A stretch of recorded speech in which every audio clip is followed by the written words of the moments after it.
Olá pessoal, bom dia, tudo bem? Nossa aula hoje nós vamos estudar sobre capitalismo, certo? A gente vai entender, falar um pouco sobre a origem desse sistema socioeconômico e também estudar sobre suas principais mudanças, porque o capitalismo sempre veio sofrendo mudanças ao longo dos anos, certo? Por isso mostra o sistema, um dos sistemas socioeconômicos que mais durou, foi desde quando foi implantado, ele mais durou, e hoje é o sistema que está em todos os lugares do mundo, certo? Com exceção de dois países que não adotam o sistema capitalista, certo? A gente também vai estudar um pouco sobre essa expansão do capitalismo pelo mundo, certo? Então, o capitalismo ele é um sistema social e econômico. Ele se desenvolveu na Europa com a crise do feudalismo e se expandiu pelo mundo a partir do século XVI, certo? Esse sistema é baseado na economia de mercado. O capitalismo ele, ele tem como principal objetivo o lucro. E algumas características são fundamentais do capitalismo. Quais são essas características? A propriedade privada é uma das características do capitalismo. Também, hoje, o trabalho assalariado. A desigualdade também é uma característica do capitalismo, certo? Não existe o capitalismo sem a desigualdade social. É, Sempre tem que ter o rico e o pobre, certo? O capitalismo também é caracterizado por duas classes sociais. A burguesia, que são os grandes empresários, hoje representam os grandes empresários, aquela elite que detém os meios de produção. E a outra classe social é o proletariado, que representa os trabalhadores, aqueles que não têm os meios de produção, que necessitam trabalhar, certo? Então, e essas são as principais características desse sistema, né? Como vocês viram e assistiram naquele documentário Capitalismo, História de Amor, é um sistema que ele tem seus pontos positivos, mas também é um sistema perverso, né? Aquele sistema que ele toma e dá, mas ele toma mais do que o que dá a você, certo? E como eu falei, da desigualdade, que é uma das suas principais marcas, sempre vai ter, porque se vai ter um burguês aumentando seus investimentos, enriquecendo cada vez mais, isso às custas de quê? De um trabalho, dos proletariados, certo? Então, cada vez a classe burguesa fica mais rica e os proletariados ficando cada vez mais pobres. Essa é a lógica desse sistema, certo? Ele sempre veio mudando de fase, certo? A gente aqui vai estudar um pouco sobre essas fases do capitalismo. E cada fase, ela sempre veio com um forte embasamento teórico por trás dessa fase, certo? Então são pensadores que pensavam, ou melhor, a, a melhor ideia, as melhores ideias para que esse sistema ele continuasse se expandindo cada vez mais até chegar aos dias de hoje, certo, pessoal? Então, apesar da sua origem no século XV e século XVI, o capitalismo ele vem se expandindo pelo mundo e sua expansão maior aconteceu principalmente com o fim da Guerra Fria. Porque o que foi a Guerra Fria?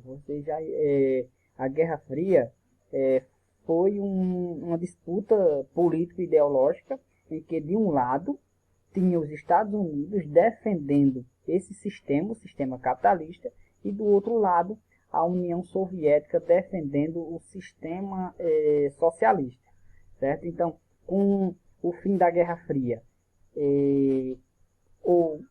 coincidiu com a crise do socialismo, certo? E a partir daí houve o processo de mundialização do capitalismo, certo? E esse processo de mundialização do capitalismo, até mesmo países que durante a Guerra Fria adotavam o sistema socialista, passaram a adotar o sistema capitalista. Hoje no mundo só existem dois países que adotam o sistema socialista: Cuba e Coreia do Norte, certo? Os outros países todos capitalistas. A Rússia, que herdou a maior parte do arsenal militar e nuclear da União Soviética, é socialista, não é capitalista hoje, né? Um capitalismo controlado pelo Estado. A China também hoje é um país capitalista, né? Muitos ainda perguntam: a China é socialista ou é capitalista? Se a China não fosse capitalista, a gente não via tantos produtos chineses hoje chegando até o nosso no mercado, quando a gente vê, certo? Então a China hoje é uma economia de mercado, ela é capitalista, agora é um capitalismo controlado pelo Estado. Então aqui essa imagem aqui mostra o muro de Berlim sendo derrubado, né? Um dos símbolos da Guerra Fria, que marcou a divisão do mundo em leste socialista, oeste capitalista. Ele sendo derrubado, representando o fim da Guerra Fria e também o declínio do socialismo, certo? E com isso uma expansão do capitalismo pelo mundo. Aí, pessoal, como eu falei, o capitalismo ele sempre vem se inovando, certo? Vem renovando, quando ele começa a ser criticado, ele inova, certo? Por isso que é um sistema que, na opinião de muitos, certo? É o melhor sistema de viver em sociedade, certo? Que foi aplicado, o melhor sistema, certo? Até os dias atuais. Apesar da gente saber que existem os pontos negativos, mas também existe o lado positivo do capitalismo. Aqui eu deixo o critério para vocês, eu não vou dizer qual o melhor sistema, mas sim, o meu papel aqui é falar sobre esse sistema, como é que ele funciona, certo? Então, cada inovação do capitalismo ficou conhecido como fases do capitalismo. O capitalismo ele passou por 4 fases até chegar à fase atual. Então, a primeira, desde o seu início, século XV ao século XVIII, foi a fase comercial, o capitalismo comercial. Aí, a partir do século XVIII até o século XIX, foi a fase industrial. A fase do capitalismo financeiro monopolista, século XIX até século XX. E a partir de 1970, né, ainda no século XX, até os dias atuais, é a fase informacional, do capitalismo informacional. Certo, pessoal? Então vamos conhecer detalhadamente cada uma dessas fases. Nessa aula de hoje, a gente vai estudar apenas as fases comercial e industrial. Tem muita coisa para a gente estudar, certo? Então por isso que eu resolvi fragmentar por aula, para a gente não misturar todos os conteúdos, ser conteúdo demais e ficar complicado para vocês entenderem. A primeira fase do capitalismo, o capitalismo comercial, ele teve como início o período das grandes navegações, ou seja, a expansão marítima comercial europeia, certo? Que foi entre o século XV e XVI. Nesse período aqui, as potências europeias, que já tinham uma forte relação comercial com o Oriente, certo? Com os países orientais, inclusive as Índias, certo? Eles sempre utilizavam aqui essa rota pelo Mediterrâneo e chegava aqui, fazia comércio com os orientais através dos árabes, certo? Então, teve vários conflitos, como aqui entre o Império Turco-Otomano, com também duas cidades já italianas, Veneza e Gênova, que eram cidades polis, assim como na Grécia a Itália não tinha um estado constituído, então cada cidade possuía sua autonomia. Então essas duas cidades também se destacavam como potências comerciais da época. Então essas cidades começaram a dificultar o tráfico as relações comerciais de portugueses, espanhóis e ingleses para o Oriente, certo? Além do mais, também teve a questão do conflito aqui do Império Turco-Otomano. Então, em busca de novas rotas para a Ásia, né, para fazer o comércio com a Índia, eles começaram a navegar pelo Oceano Atlântico, certo? E nessas viagens, Cristóvão Colombo chegou até a América, descobrindo novas terras para os europeus. Aqui já era habitada, né, tinha os nativos, que eles chamaram de índios, porque Cristóvão Colombo achou que tinha chegado na Índia, né, que era uma ilha da Índia. Mais adiante, Américo Vespúcio descobriu esse engano e por isso essas terras aqui foi batizado de América em homenagem a Américo Vespúcio.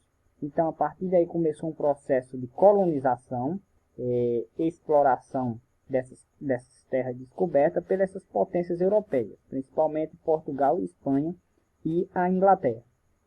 Então, essa primeira fase do capitalismo, ela ganhou mais força porque houve o desenvolvimento da burguesia comercial e também houve essas conquistas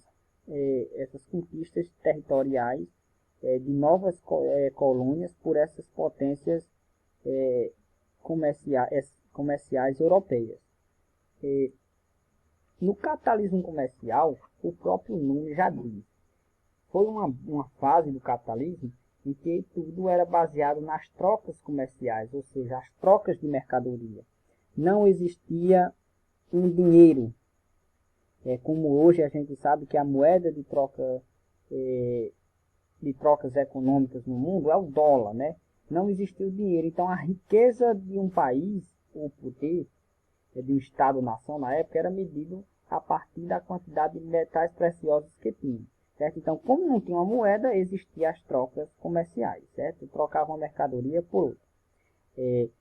Nessa fase do capitalismo, a doutrina mercantilista, ou seja, era o pensamento econômico, que defendiam, que embasava, dava embasamento teórico a essa fase, né? Que era o mercantilismo, criado pelo economista inglês o Thomas More, e também o primeiro-ministro, o ministro de Finanças do rei Luís da França, certo? O Jean-Baptiste Colbert. Então, segundo os princípios dessa doutrina, eles defendiam a intervenção do Estado nas relações comerciais, a fim de promover a prosperidade nacional e aumentar o poder dos Estados nacionais absolutistas. Como é que ia aumentar o poder dos Estados nacionais absolutistas? Através de acúmulo de metais preciosos, que era o que ia medir o poder de cada Estado nacional da época. Então, durante o mercantilismo, certo? Foi o nome dado a esse conjunto de práticas econômicas, como eu falei, que defendiam uma forte intervenção do Estado para garantir na economia, para garantir a prosperidade do mesmo, né? Essa fase aconteceu durante aproximadamente 3 séculos, né? Foi a fase mais longa do capitalismo, século XV a século XVIII. Nessa época ocorreu diversos acúmulos de riqueza nesses países europeus, principalmente na Inglaterra, que emergia como principal potência no fim desse período. E uma coisa interessante é que vocês prestem atenção, pode ser até uma questão de prova, pode não, é uma questão de prova, essa questão, a relação entre o mercantilismo e para o início da fase industrial, o início da industrialização na Europa. Justamente é isso aqui, olha.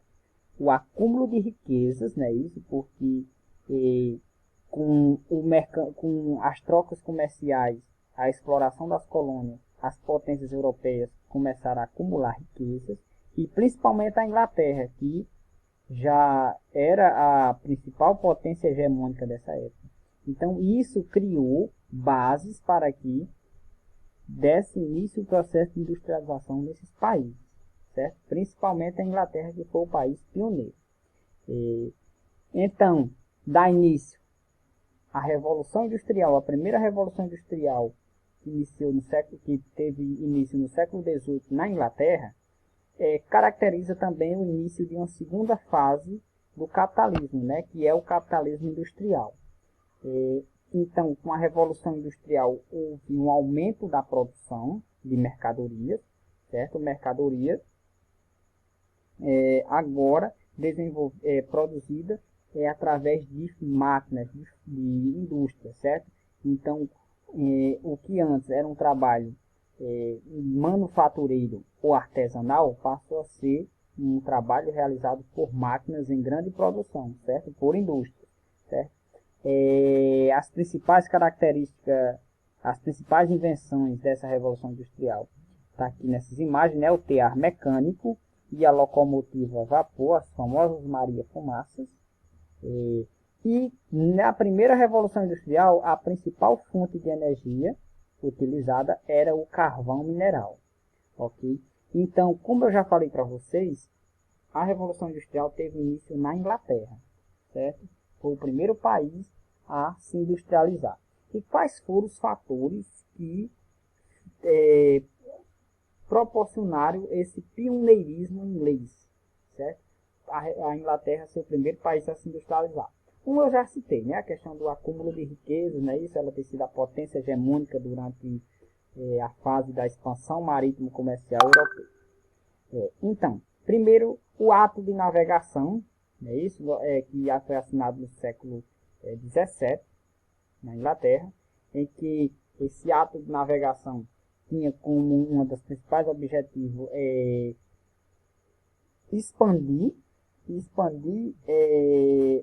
o comércio inglês pelo oceano, né, pelo mar, e também conter o avanço da Holanda, né, que até então a Holanda era um país que os holandeses se destacavam muito em questões de transportes marítimos, né, então começou uma série de investimentos, né, isso na indústria mercantil inglesa, certo? E com isso colocou a Inglaterra numa condição de potência marítima da época. E como potência marítima, ela começou a ter um acúmulo de riquezas, certo? Baseado nas trocas comerciais durante a fase do capitalismo comercial. Também na Inglaterra, no século XVII, aconteceu a Revolução Gloriosa. Essa Revolução Gloriosa, ela limitou o poder da monarquia. Até então era uma monarquia absolutista, isso em que tinha a figura do rei e da rainha. Então, a partir daí, com essa Revolução Gloriosa, que foi uma revolução apoiada pela burguesia, limitou os poderes políticos do rei, certo?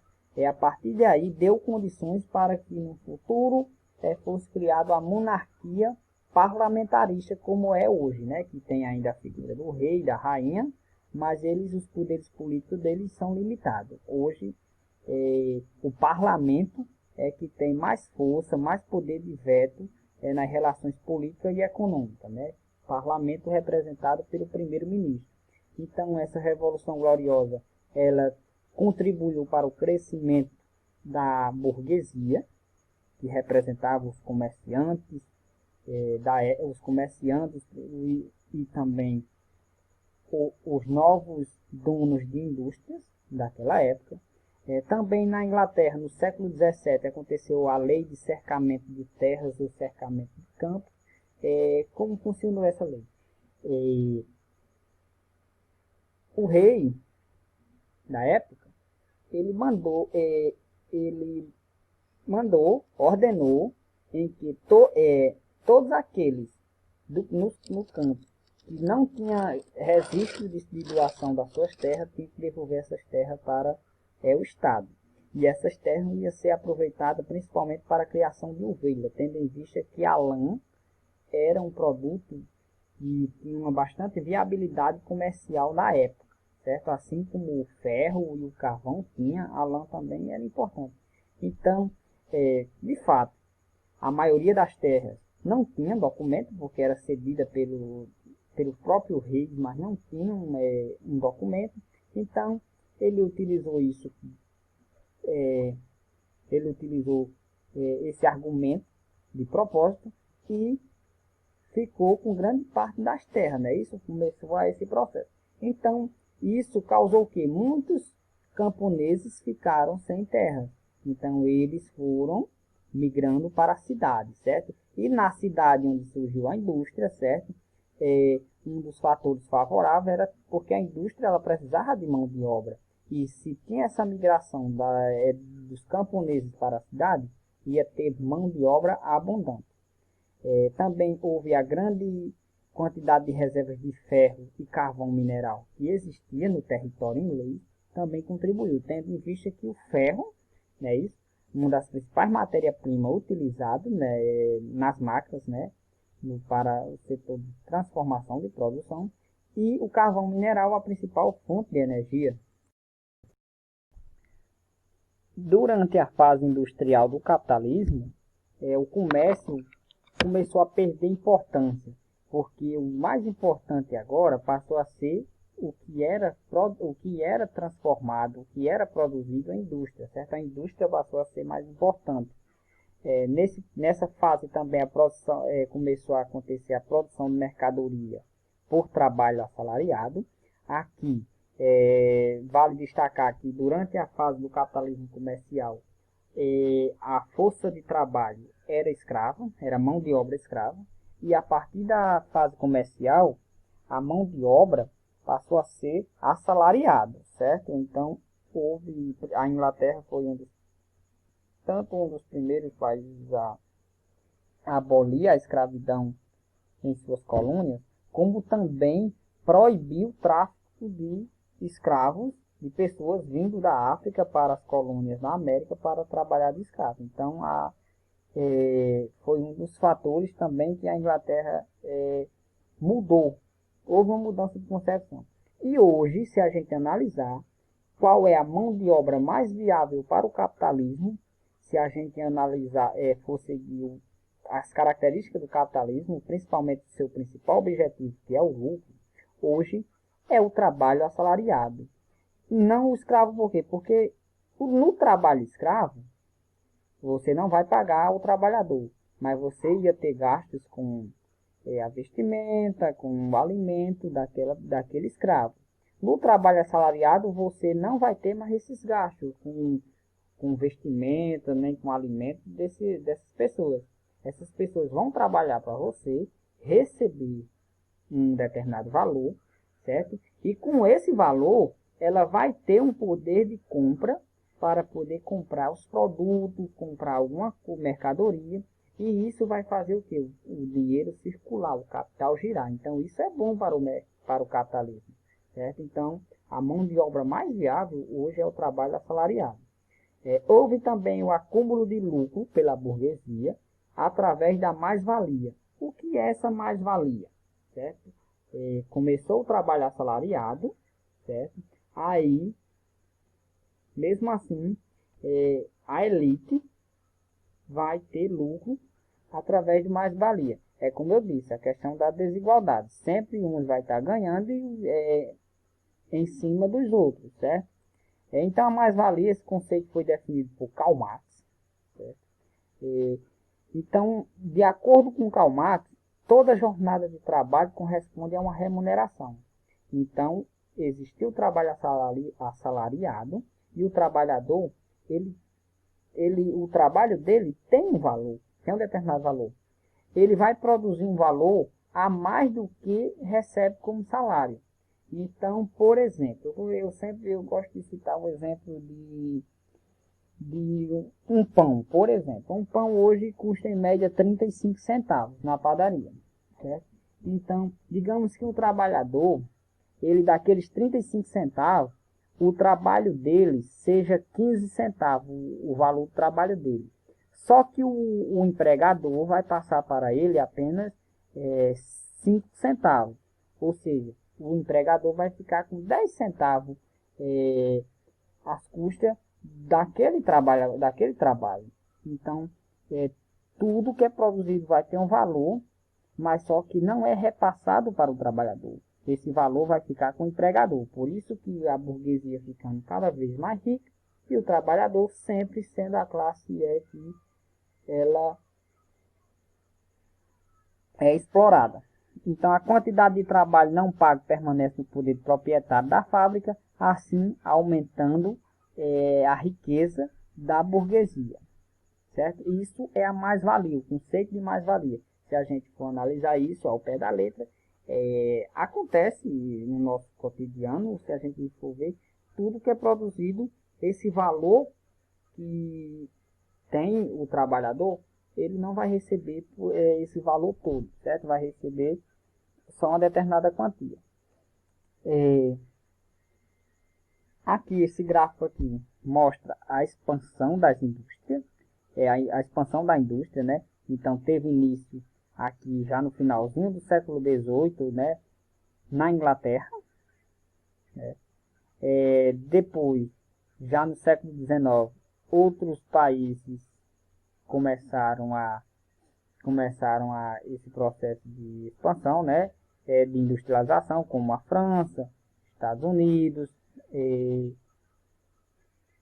a Alemanha, aí Japão, Rússia, e esses daqui representam os países de industrialização tardia, né? Como a Argentina, Brasil, China, México, ou seja, são aqueles países que vieram se industrializar quase 2 séculos depois que houve a primeira revolução industrial na Inglaterra, certo? Aqui mostra aqui a questão da maturidade industrial, né? Os países que alcançaram a maturidade industrial e esses que foram de industrialização tardia ainda não alcançaram essa maturidade industrial. A doutrina ou pensamento econômico que embasou essa fase do capitalismo foi o liberalismo. O liberalismo econômico criado pelo Adam Smith, um economista escocês, e também o David Ricardo, um economista inglês. Hoje, muitas pessoas que se dizem ser de direita, se não conhecer pelo menos o nome desses caras, né, o Adam Smith e o David Ricardo, elas não sabem nem o que significa direita, né? A mesma coisa do pessoal da esquerda, né? Se não conhecer Karl Marx, também não adianta nem dizer que é de esquerda, porque não conhece as bases que norteiam o pensamento econômico e político dessas alas, certo? Da sociedade. Então, o liberalismo, ele defendia a liberdade do indivíduo e a liberdade das empresas a atuarem sem a intervenção do Estado. Ou seja, a economia agir, a economia ela agir sem nenhuma intervenção do Estado. Ou seja, ficar a mão invisível. Ou seja, no Estado não tinha direito de controlar a economia. Diferente do mercantilismo lá do capitalismo comercial. O mercantilismo defendia uma forte intervenção do Estado na economia. O liberalismo não. O liberalismo defendia que a economia deveria atuar por conta própria, sem nenhuma intervenção do Estado, certo? Aqui, a gente fica por aqui com essa aula, certo? Retornamos na próxima aula para falar sobre as outras duas fases, né? A fase financeira do capitalismo e também a fase informacional. Certo, pessoal? Saudações